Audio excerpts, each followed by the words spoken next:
അന്തരിച്ച രത്തൻ ടാറ്റയുടെ വിശ്വസ്തനും മാനേജറുമായ ശന്തനു നായിഡു ഇനി ടാറ്റ മോട്ടോഴ്സിൽ general manager and strategic initiative മേധാവി. അവസാന വർഷങ്ങളിൽ ടാറ്റയുടെ നിഴൽ എന്ന് പലപ്പോഴും വിശേഷിക്കപ്പെട്ടിരുന്ന ശന്തനു ടാറ്റ മോട്ടോഴ്സിലെ തന്റെ പുതിയ റോളിനെ കുറിച്ചുള്ള വാർത്തകൾ പങ്കുവച്ചത്.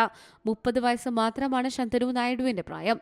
ഇത്രയും ചെറിയ പ്രായത്തിൽ ടാറ്റ ഗ്രൂപ്പ് പോലെയൊരു സ്ഥാപനത്തിന്റെ ഉന്നത പദവിയിലെത്തുക എന്നത് ചെറിയ കാര്യമല്ല.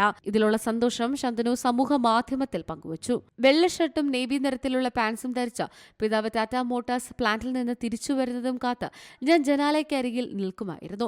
ഇന്ന് ആ യാത്ര ഒരു പൂർണ്ണ ചക്രമായി അനുഭവപ്പെടുന്നു എന്നാണ് ശന്തനു സമൂഹ മാധ്യമത്തിൽ കുറിച്ചിരിക്കുന്നത്. പുനെയിൽ ജനിച്ചു വളർന്ന ശന്തനു നായിഡു 2014 സാവിത്രിഭായ് ഫുലെ സർവകലാശാലയിൽ നിന്ന് എഞ്ചിനീയറിംഗിൽ ബിരുദം നേടി. ബിസിനസ് അഡ്മിനിസ്ട്രേഷനിൽ ബിരുദാനന്തര ബിരുദവും നേടി. തുടർന്ന് ടാറ്റ ട്രസ്റ്റിൽ ഡെപ്യൂട്ടി ജനറൽ മാനേജറായി ജോലിക്കെത്തി. പിന്നീട് ടാറ്റയുടെ വിശ്വസ്തനും സഹായിയുമായി തീർന്നു. നായികളോടുള്ള സ്നേഹമാണ് രത്തൻ ടാറ്റയും ശന്തനുവിനെയും കൂടുതൽ അടുപ്പിച്ചത്.